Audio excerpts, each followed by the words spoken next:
Well, many of you who have seen some of the Fly on the Wall videos are of course familiar with my student Sandy, who I have known for 30 years or so. And she has a way of learning that is very tied to what's on the page. Got to get it right. And so, like I try to do with everybody, is we always try to work on expanding your comfort zone and work on things that are not necessarily comfortable. So her assignment the week before was she's been working on things in G tuning. We've been playing some Slack Key stuff and some John Fahey stuff, the Cornbread tune, and I sent her home basically telling her to come back with something she made up on her own. So we started talking just a little bit about composing, and this made her really uncomfortable.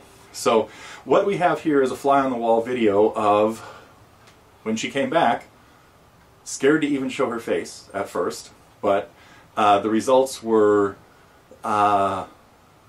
really good, so to speak, or I was actually shocked. And what we have in this two-part fly on the wall is Sandy working on, or showing me what she'd come up with, and then we talk a lot about composing in general, and forms and some techniques that you need to use to put together chords and a melody. So this entire fly on the wall lesson is available at Totally Guitars as part of the Target program, but here are a few little excerpts from what we did, and if you like them and like to see more of this kind of stuff, I encourage you to come visit us at Totally Guitars and check out the Target program. Here we have Sandy working on composing. We were talking about taking some chords and trying to turn them into some sort of music, which is, I admire these writers because I'm not one of them.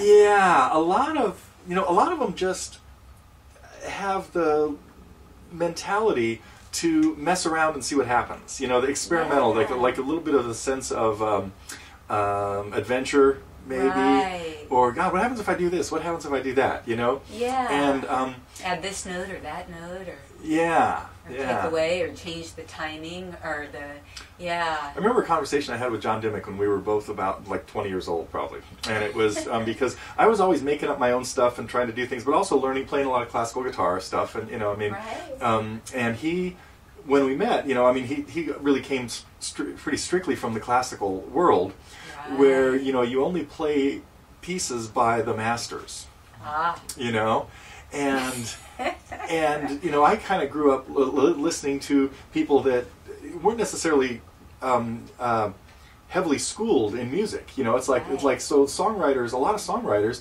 just grab the guitar and start strumming some chords, and couldn't write a classical, like a Bach piece or something. Most people couldn't write a Bach piece anyway, except Bach. But exactly, where is he? Yeah, and but so I think by me being influenced by lower standards, maybe, I figured, well, I can make up stuff as good as John Fahey or these other people around.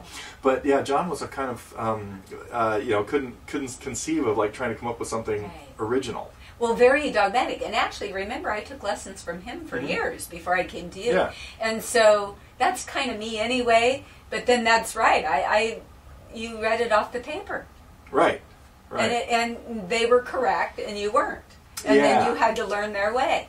And so it's really hard to switch to that other and try and have any creativity, and that is a problem with learning it in a classical sense, you know, because you do become very dogmatic about how it's written and how you're supposed to play it, and you don't feel like you can venture off the path. And then you get pretty convinced you couldn't even if you wanted to. And it has its downside. Yeah. It's nice you learn to read music and you learn to, imitate others, but you do get, you get that mindset of you get a mindset. I'm not capable. Kind of like, and I don't have the right to do this or exactly. something, And all the songs have been taken. Yeah. And there's like no other patterns. So, So forget it anyway. Yeah. Because everybody's all used all up the other stuff, so it's all on paper.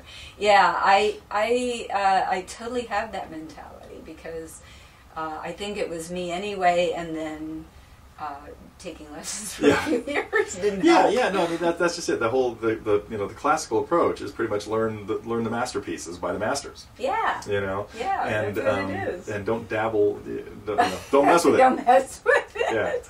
Yeah. Exactly. But so we don't have to get into the whole thing of like writing your thesis on the guitar now or anything. It could more just be even taking a song like a song that you might just finger pick and play, like maybe your song or something like that. Which I don't know if we talked about that on the Elton John song or not.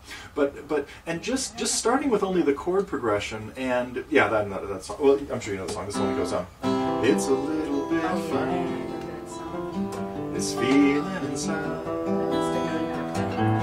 Not one of those again. Anyway. Yeah, I love that song. So that's one that is it's a piano song, but on the other hand, you could take the the guitar you just play the chords and you could do anything you want with them. So it doesn't have, we don't even have to say, oh well, what finger picking pattern should I use? You can now on one hand, if I say you can do whatever you want, that kind of leaves up probably too many open doors sometimes. Well, and actually that's how I started last week, and then I couldn't get it together because it was too many options. Yeah. But then I figured as I went along, because you mentioned, do chord progression. Yeah. And that did help kind of because in chord progressions, there's like chords that are leading you up there and then chords that bring you back home. And so trying to get the feel of when am I not at home, and how do I get back home? Yeah. And so that's kind of how I was approaching it. Yeah. And so you had given me 3 chords, so and they're all over the guitar, so of course I'm not coordinated with them. But, that's kind of what I was working on is what are the sounds that are home, and what are the sounds that are away from home, but heading there. Right, so you want to take this journey. You want to take a little trip from, around the block, kind of, and come home. Come home. Yeah. So, so we started talking about doing this in the G tuning, I think, right? Yeah, and that's where I've been. Yes, Yeah. in G, I took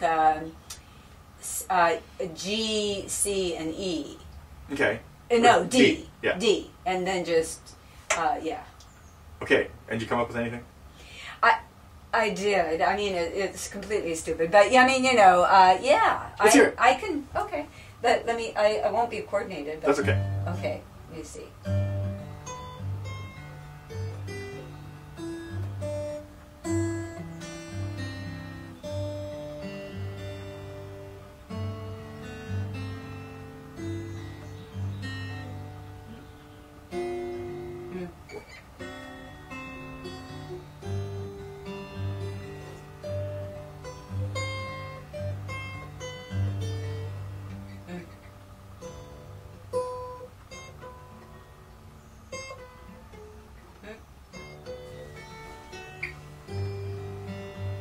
Oh, that's all. That's it. That's great. It has all kinds of musical ideas, and it's a great little trip around the block. Yeah, I was just kept trying to find home. Yeah. I'd go away and then I'd come back. Okay. Yeah. So that's it. That's my. I played all week, and that's finally 2 nights ago. I said I got to come up with a tune. Or he's gonna fire me. He's gonna fire me. Now, aren't I the one paying? But no, he's gonna fire me. You go on that sliding scale. The less work you do, the more costs. Oh gosh. And so then I thought, okay, I better come up with a theme. And then I paid attention to what you said. There's the home, which is G, and then there's D is probably the furthest away, and then you kind of go back from there. And so you used all 3 chords in a couple different places. Yeah. And when you you had a really distinct melody that started way up high, started up on that high D, kind of worked its way down into a chord change down there, and then worked its way back to like a concluding thought, sort of.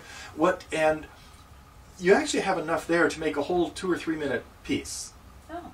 Just by repeating some things and maybe coming up with 10 or 15% more, really just slight variations on what you did.